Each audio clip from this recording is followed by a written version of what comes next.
Assalamualaikum warahmatullahi wabarakatuh.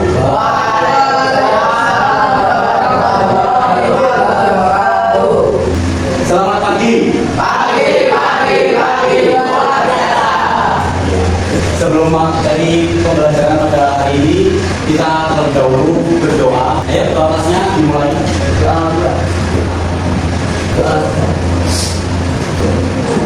Oke, sebelum materi pada pagi hari ini, kita mulai terlebih dahulu. Bapak akan menjelaskan tujuan pembelajaran pada hari ini. Yang pertama yaitu ketika kalian selesai mengikuti pembelajaran, maka siswa diharapkan bisa satu, menjelaskan tentang teks narasi. Kedua, kalian bisa mengidentifikasi ciri-ciri dari teks narasi. Terus yang ketiga yaitu kalian bisa mengetahui jenis-jenis dari teks narasi. Dan yang keempat, kalian bisa menyebutkan struktur dari teks narasi. Serta yang kelima, kalian bisa memberikan contoh atau menulis karangan teks narasi. Sebelum Bapak mulai belajar pada pagi hari ini, terlebih dahulu Bapak akan meninjau ulang materi yang Bapak paparkan pada minggu sebelumnya. Ada yang masih ingat pembelajaran kita di minggu lalu mengenai tentang apa? Teks berita. Ada yang mengetahui teks berita itu apa? Ya, oke, silakan. Berita itu teks yang berisi laporan mengenai suatu peristiwa yang terjadi di dunia.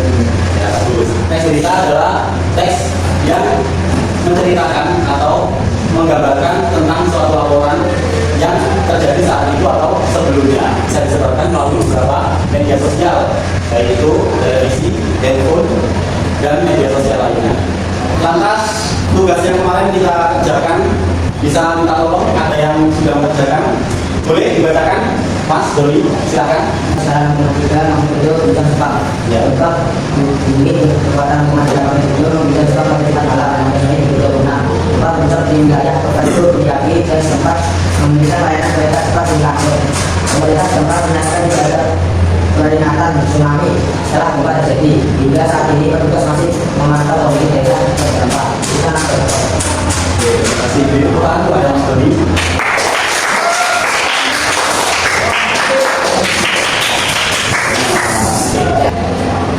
Oke, memasuki pelajaran atau materi pada hari ini, kita akan membahas yang sudah Bapak sampaikan tadi di tujuan pembelajaran, yaitu kita akan mengulas atau mempelajari materi teks narasi.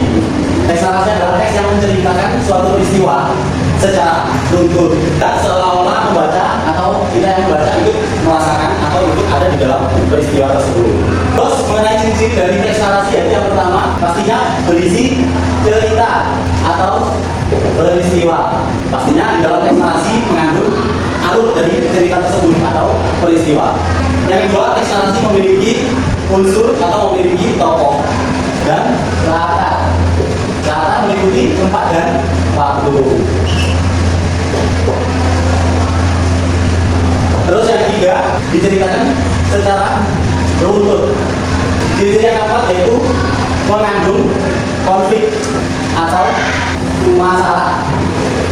Dalam teks narasi itu pasti mengandung konflik atau masalah yang mulai muncul atau terjadi. Dan yang kelima yaitu pada teks narasi biasanya menggunakan kata kerja aktif. Contohnya biasanya menggunakan, yaitu memakai, terus misal menggerakkan dan sebagainya, itu merupakan kata kerja aktif. Lalu memasuki jenis-jenis dari teks narasi. Yang pertama, teks narasi itu berkaitan dengan narasi fiktif.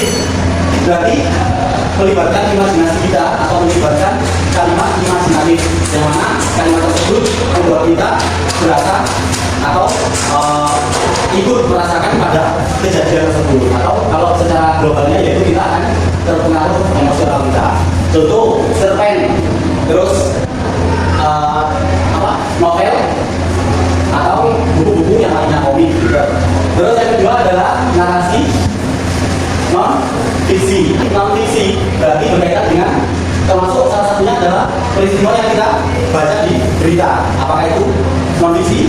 Ya, betul. Sampai di sini ada yang dipertanyakan atau ya, silakan. Apa fungsi dari teks narasi? Oke, kita ya, baik sekali pertanyaannya. Jadi teks narasi berfungsi sebagai hiburan atau unsur sekedar menceritakan suatu pengalaman. Nah, ini tadi masuk di jenis-jenisnya. Kalau pengalaman itu bisa ada di narasi non fiksi atau berupa imajinatif kita, tapi disusun secara terstruktur. Oleh karena itu, banyak yang menggunakan istilah teks narasi itu menjadi karena teks imajinasi teks. Boleh seperti itu, karena memang walaupun mengandung imajinasi kita sebagai penulis, pengarang, tapi kalimat atau teks narasi itu mengandung unsur secara konkret atau nyata.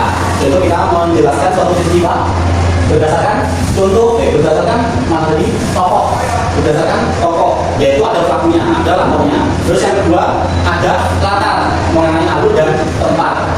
Berarti menunjukkan karangan narasi itu mengandung tempat kejadian atau waktu kapan kejadian atau peristiwa tersebut terjadi. Masih ingat kemarin di teks berita juga dibawakan bahwa salah satu dari unsur berita itu adalah adanya tempat dan waktu.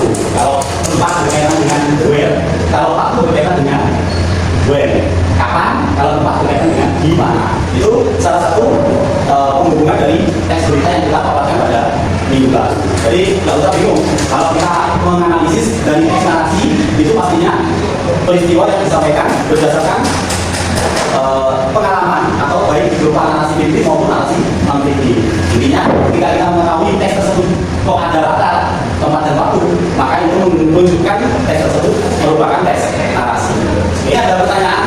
Ya, oke, berarti cukup memahami ya. Sekarang sebelum pembelajaran kita tutup pada pagi hari ini, mari kita ulas lagi apa itu teks narasi.